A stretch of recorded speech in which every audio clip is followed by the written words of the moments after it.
Welcome to the 5 on 5. Tonight we're joined by Senator Ron Wyden. Senator, thanks a lot for being here with us this evening. Thank you. You spent some time here in Southern Oregon today. Tell us what brings you down to the area. We're focused on the question of strengthening the economy, and today was all about transportation. That's because there is no economic multiplier out there like transportation and funding road improvements and infrastructure. You put paychecks in people's hands, or family wage paychecks, so they can support their family. And of course, the construction companies sell the equipment. And then also, you've got the restaurants and all the services getting a boost as well. So today was an important project because they were using some of the Build America bonds that I was able to get authorized in the stimulus legislation. We've also got 3 other big Build America projects coming on between now and the end of the year. So that's extra work for folks in Southern Oregon. And you're talking about how infrastructure really does bring jobs to the area. Just one way that can bring jobs. What are some other ways? We're going to spend a lot of time on forestry issues, and particularly we've got to get that wood waste off the forest floor and get it to the mills, because I think that's an opportunity to put people to work in an area that's going to produce clean energy. And so I'm spending a lot of time on that issue. We've now gotten an agreement for the first time on the east side between the timber industry and the environmental folks.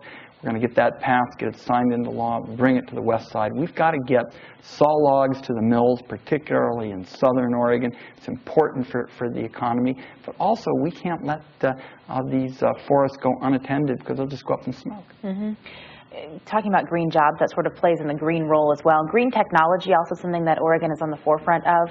How do we use that to our best advantage at this point? I'd like to see us really focus on green manufacturing, because you do a lot of things well in a modern economy, but you've got to have manufacturing. So in the metropolitan area, they're talking about electric vehicles. I'm going to be at Bramo later this afternoon. That's going to be a plus for our economy. So I'd like to see us look at the value-added part of the green energy economy, and particularly green manufacturing. How about agriculture? Also a big part of life here, especially in Southern Oregon.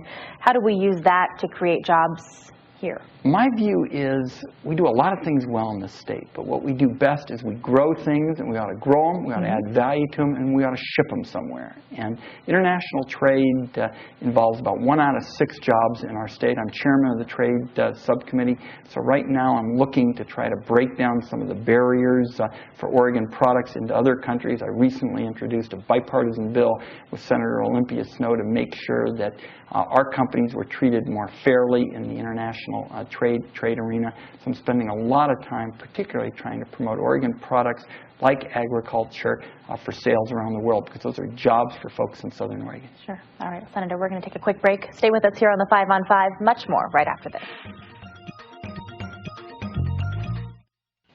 Welcome back to the 5 on 5. Tonight we're joined by Senator Ron Wyden. Again, Senator, thanks a lot for spending a few minutes with us this evening. Thank you.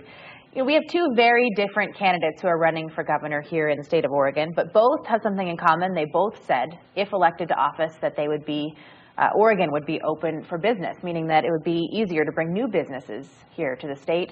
What are your thoughts on the gubernatorial race thus far? Well, the next governor is going to have to champion the innovation economy. That's really the Oregon advantage. For example, one of the areas I'm very proud of is our work in nanotechnology. That's the science of small stuff. We had our first big win with Home Dialysis Plus, a very exciting new medical firm, making it possible for folks to get dialysis treatment at home. Warburg Pincus, the very large financial firm back east, put $50 million into this small Oregon company. So what I want to see elected officials at every level, federal and state in particular, and this will be a big part of my focus, is zeroing in on what I call the innovation economy, and that's particularly in areas like healthcare. Do you think that these statements of open for business are correct? I think that's the only kind of message that the people of our state want to hear. And they know that sensible investments in areas like healthcare and biomass and infrastructure, 3 areas we've talked about in the last few minutes, these are ones that are going to key our ability to create more high-skill and high-wage jobs in the future. Sure. Another hot topic lately, legalization of marijuana.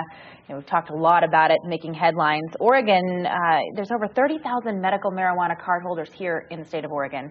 40,000 in California. So the numbers, you know, they seem like they maybe are not adding up at this point. What are you seeing on the federal level about the legalization of marijuana? There certainly is sympathy for folks who are suffering and a willingness to recognize that a lot of very thoughtful, responsible physicians think that this is an important remedy for pain. At the same time, I've been concerned about marijuana growing generally in Southern Oregon. You see some of these problems connected with organized crime, law enforcement people concerned about it. So I think folks in Washington, D.C. are going to say there is a role as it relates to pain relief. Oregon voters have made that clear. I think we ought to be careful about some of the implications, particularly where you're talking about organized crime, and it could be clearly from Mexico. Now, over the past several months, there's been a lot of press about President Obama's approval rating at this point. How would you grade the president on his work up to this point? I went to school on a basketball scholarship, so maybe I'm a little colored by a basketball metaphor, but I think the game's barely in the second quarter. I mean, he obviously came in with a host of huge challenges. Nobody would have expected, for example, what happened with Greece. And a lot of the major economic challenges have been offshore, but they've had great implications for our country. So I think there's a lot of work to do. Obviously, there have been areas like the Wall Street bill. You know, I got asked this morning when I was out with the workers and talking about infrastructure. I mean, a lot of this economy that came from Wall Street is growth on paper. These derivatives, these financial instruments. It was important to rein in these Wall Street abuses so that we can have more family wage employment in areas like infrastructure that I'm seeing here in Southern Oregon. So there are areas like the Wall Street legislation that I think are going to pay off for the future. All right, Senator, always a pleasure to spend a few minutes with you. Thank you. Thank you Let's do it very again. much. All right, and stay with us here on NBC 5 News at 5. We'll be right back right after this.